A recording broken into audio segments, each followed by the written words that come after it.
with this money. Go ahead.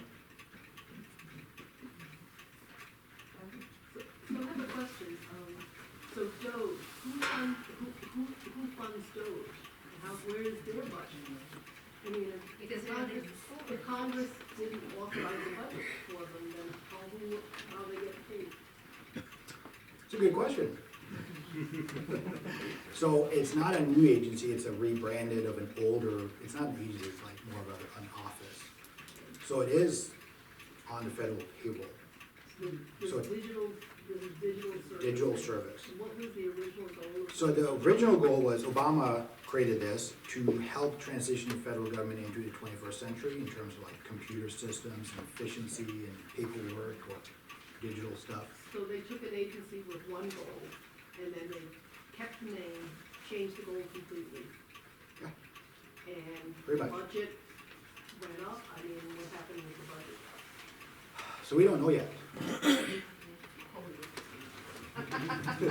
Do you know how many people Doge employs? No. Nope, because I don't know who runs it. We think we know, and if it's Elon Musk, a lot of people that are actually going into other agencies are from his background. They're not government employees or private contractors. There are some issues in terms of, do they have security clearance? Should they be able to look at your tax returns, social security, medical records? What about destruction of records? Yes. There are agencies that they have read-only access to, and there are some where they have read and write access. So they can change information in government databases. After all these employees are in the unemployed bracket, will we ever know an accurate number of unemployment percentage? Eventually, now, unemployment numbers, the way we calculate them, are artificially low. Because to be unemployed, you have to be actively looking for a job. And if you stop actively looking for a job, you just don't count anymore. So right now, the more true number is probably around 8%. But we don't know yet with the federal employees that got fired, because the jobs data that came out for February doesn't include that. So next time, end of March, we'll know more about those. But there are some that have gotten their jobs back through lawsuits. Because, believe it or not, Congress has established a process for when we fire federal employees. One is Reduction in Force Act, one is the Civil Service Act. And you can't be fired through an email. It's always on a Friday for the weekend Mhm. by email, where nobody has a confrontation. Yep. Where's your best source of news?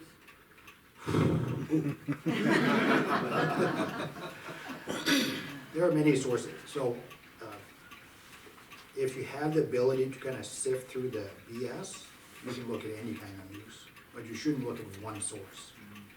Ideally, you should look at different sources with different biases from different sides and kind of piece together what's going on. And trusting one completely is dangerous. Dangerous. Yeah. Our 94-year-old mother had the right idea, she just watched cartoons. And I think she felt better. Right, so, we just had spring break, and I had all these kids, and we had a family over, and we had 9 kids total, and we just watched cartoons. And it felt like a mental break. Because I follow all this stuff every day at work, because we do current events, and it can get a lot. It's because we asked such good questions. That's true. I guess I'll bring this up now when you were talking about how it sounds like it's abolished, but it's actually like worded differently. That's kind of the whole thing about nuanced arguments like that, because he says he's abolishing it, but then there's the nuance in that where it's like he knows he actually can't do that legally, but he can somewhat be able to do other things within it. That's also the part whenever you want to like read into executive order, read into like some of the executive orders you may have, and understand what they do. That's the key point, is don't understand it word for word, try and think of like, maybe he's saying something, but look at it from a different look at it from like other perspectives. So, if you have promised to abolish the Department of Education, and you cite an executive order saying, I'm gonna reorganize and restructure the Department of Education, that doesn't sound good. So I'm gonna say, I'm gonna abolish the Department of Education, or we're gonna start the process of abolishing the Department of Education. So it sounds a little better. So it's about political points. But what the order does isn't it. We still have a Department of Education, and we'll have that until Congress makes a decision. Now, in the past, when presidents have tried to gun for the Department of Education, about 75% of the time, Congress actually allocates more funding to the Department of Education. I can't promise or predict that's gonna happen this time. When was the last time that, like, the president gunned for the Department of Education? Bush?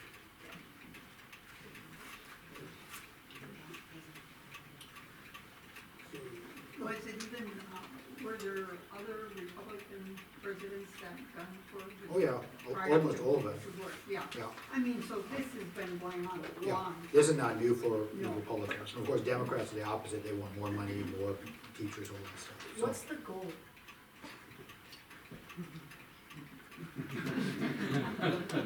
Yeah, I don't know for sure, I can speculate, and I can tell you, that textbook answer is probably Republicans believing in smaller government, returning things to the states, authority to the states or locals to make the decision of what we're learning in school, how we're funding, how we're staffing, instead of having the federal government overrun. And again, the Department of Education does not create reshaping curriculum, it's mostly funding. Yeah, go ahead. The high number of executive orders kind of leads me to think we're headed towards a dictatorship. So, that's a really good point, and I'm gonna sidestep it and answer it differently. Normally, when one party has control of the White House, the House of Representatives, and the Senate, they can run the show. Why don't you pass law when you have all these elected officials in place? So it is concerning when you see a high number of executive orders when the president is in the in-party, the majority party, the one that has control of Congress. Supermajority. I know. But they couldn't get stuff through the Senate though anyway, because they don't have the 60 votes to ram Which our is why I stuff can through. confidently say that the Department of Education is not gonna disappear right now. Yeah. Because there's something called a filibuster in the Senate. So, we have a democracy still, so when you get to vote, you only need a simple majority. But the filibuster prevents the vote in the Senate. So you can talk forever, you can debate, and you have a cloture vote to end that debate, and you need 60 senators to support it. And Democrats are very unlikely to lend support for a cloture vote on this. We have a democracy still. What's that? Yeah, go ahead. Just gonna He say said that we have a the democracy big, still. huge difference now is that it's a random, bull in the china shop type of approach, that there really isn't any questioning of employees and or performance of employees. It's just randomly if you happen to fill a certain category. I would agree with that. So, commented, what about the people that are being fired? What about the people that are feeling the effects of tariffs? If it's just for a short time, if you get your job back through a lawsuit, what about the time period in between? Yeah. You just go sit in 4 years, yeah. Now, luckily, I'm a state employee, so they work here. Some might not have that luxury. Good?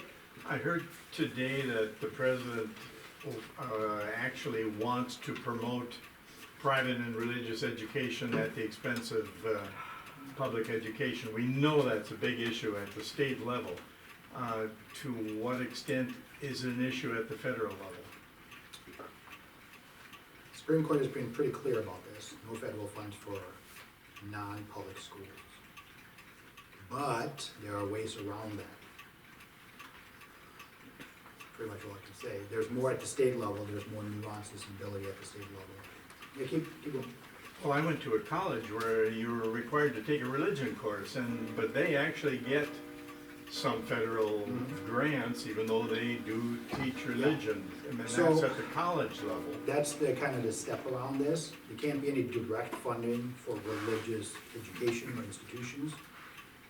So I went to Concordia over in Moorhead, and we had to take religion classes. because it's a religiously affiliated college. It doesn't mean that this college itself gets federal funding, but students going there could get federal funding. So indirectly, the federal government is funding private liberal arts, religious education. But it's not directly, if that makes sense. At the state level, it's very different. So in North Dakota, we don't do that, that's against the state constitution, but other states are doing that actively now, or seeking to change that. I don't know if you're opening up the school voucher debate here. Okay, let's not go there then. The thing that bothers me is if they get to a point where they're just allocating this much money for each state. The implications of that are really scary because, or maybe that's happening more now than I realize. But that means, okay, that's a farm state, they don't have a lot of kids, we're not giving them a lot of money. Why shouldn't we get more money? That's a democratic state. So we're not gonna give them as much money, even though they may have many more people than we. I mean, there's 100 different categories they can go through and deny different states money. That's a good point. And I can't tell you what the future's gonna hold, because if I could, I wouldn't be here. And I would play the lottery and know the numbers, and be in Florida somewhere. What? My question to, Madeline was about this voucher thing.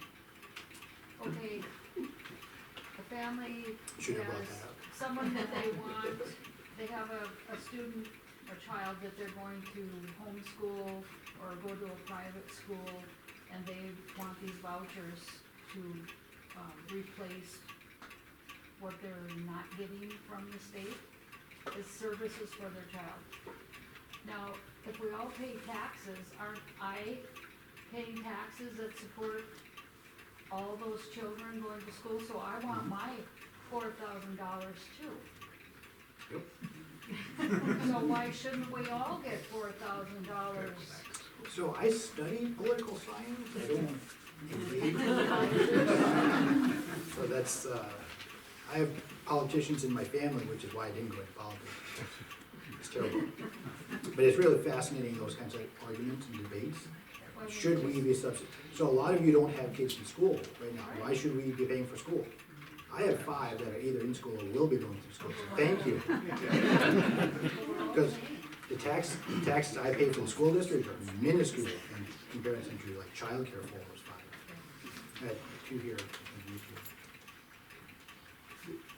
Seems like the checks and balances part of this is in a gray area right now. Yes, and I think that's what prompted the presentation or the invitation.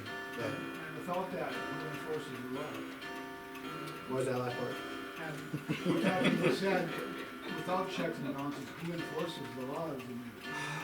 Well, the executive branch is supposed to enforce the law. And who has more power? Is it considered equal, those 2 departments? Besides No, I'm not going to. I'm going to say it how I see it, but president often say they're a co-equal branch. That everybody's co-equal. That's not true. Congress was supposed to be the most powerful branch. Half the Constitution is dedicated to Congress. The founding fathers were lawmakers. They wanted Congress to be the most important. And up until FDR, presidents were a reactionary agency. They just executed what Congress wanted to do. Really, I don't see anybody spending a lot of money right now. Well, that's part of the consumer, how consumers are thinking. If you think prices are going to go up, things are uncertain, you're going to hold on to more money to save for a rainy day, which then has ripple effects throughout the economy. So right now, we are more likely to see a recession than we have been. Well, yeah, if you're worried about you might lose your job or you might not get your social security check, you're not gonna be spending, you're not.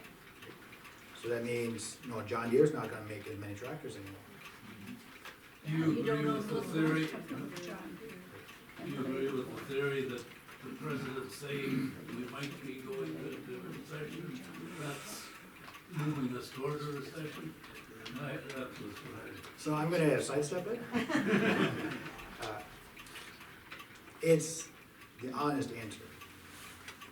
But every president before has not been honest. They always say, we're not But getting this close. one always is. Right. And he might be right about this. But when you as president, because you don't show confidence that we are avoiding a recession, that has an impact on spending habits, investments, sentiments. Yep. By reducing federal jobs, will they hire or increase any state jobs to fulfill the duties when people are being fired? Maybe, Maybe. probably not. So, I actually had this debate with a friend of mine who came over this break with his kids. And he thinks it's a good thing. So I looked this up and I told him, if we fire every single federal employee, their salaries account for 4% of the federal budget. That's every single one. So on a personal level, with 5 children, do you believe in college or tech schools? Well,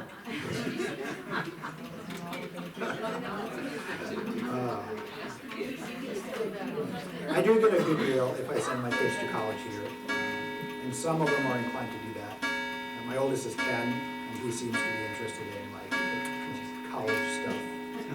He's a kind of a nerd, which is great. I have one that's more of an athlete, so we'll see what happens there.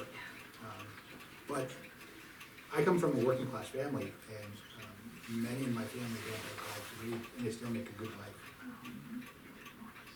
Obviously depends on how hard you work and what sector you're in. Some of these student loans are a big deciding factor whether you go into college or whether Yeah. you're gonna make it. Well, luckily here in town, we have the most affordable college in the state.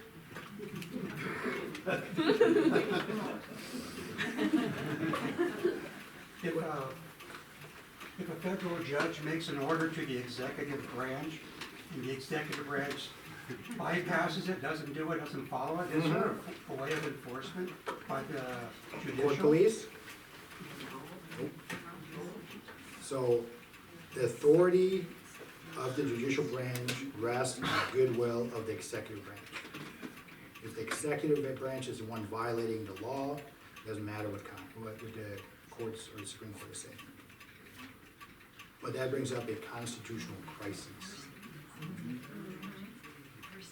Have we had one of those before? Yeah, we have been close to things like that before. Somebody was saying Nixon earlier today. Well, you had the next question. Oh, okay, so I was gonna ask you, money that's already been allocated by Congress. Okay, this came up in the first Trump term, and then the executive says, we're not giving this money out, but it's already been allocated by Congress. So you're saying a scenario where the president takes that money, impounds it? Impounds it. Yep, that's a Nixon thing. Okay, so he's already, from what I hear, you know, I have a colleague who had a USDA research grant. She did the work, submitted the paperwork in 2024, and now it is in 2025. She ain't getting paid. That's right. So now, Right. what, so now. So the empowerment that Nixon did was different. He took money specifically for something else and put it here. So in aftermath of the Nixon administration, Congress passed a law, the Empowerment Act, that you can't do that. It's illegal.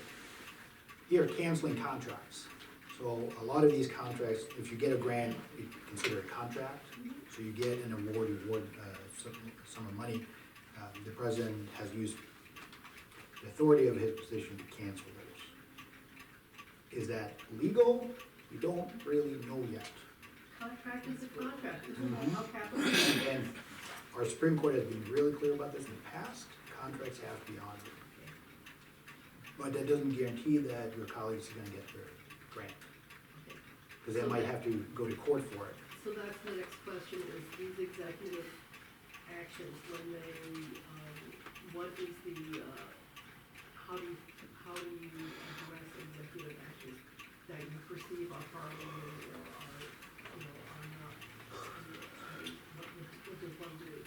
Does it go to the court, does it go to Congress? I mean, Yeah, if Congress is willing to rein in the president, they can do that. They're not willing to right now.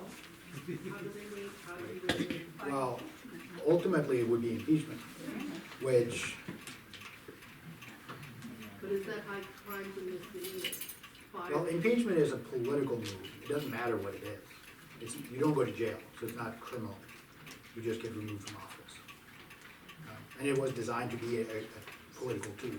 So if, for some reason, Democrats get enough people in the House and the Senate, they will impeach the president and convict the president. We've never been there. That's another constitutional crisis. But a president has never been impeached.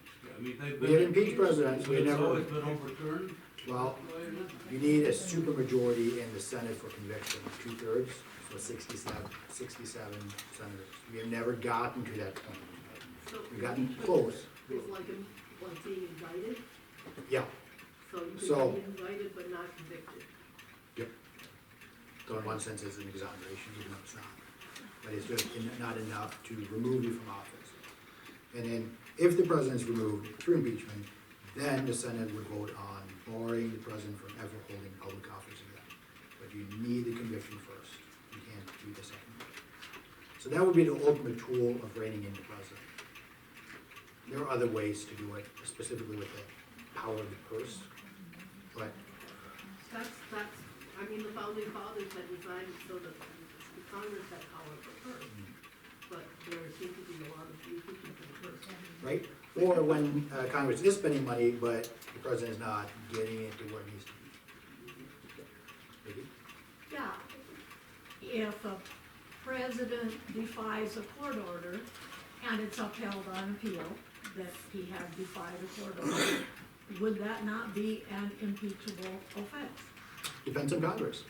Well, I mean by definition of could it stand? I understand the political part is there, but I'm asking for your opinion regarding whether, doesn't that sound like a crime? Would it, if one of you or I did that? But we have a long-standing tradition that we don't criminally indict sitting presidents. So if you do a crime while you're in office, we don't charge you with those Well, crimes. until recently, we had a pretty long-standing tradition of not that many crimes. So now, that's the recent ruling from Supreme Court. Almost everything you do as part of the official duties of the president, you're immune to prosecution.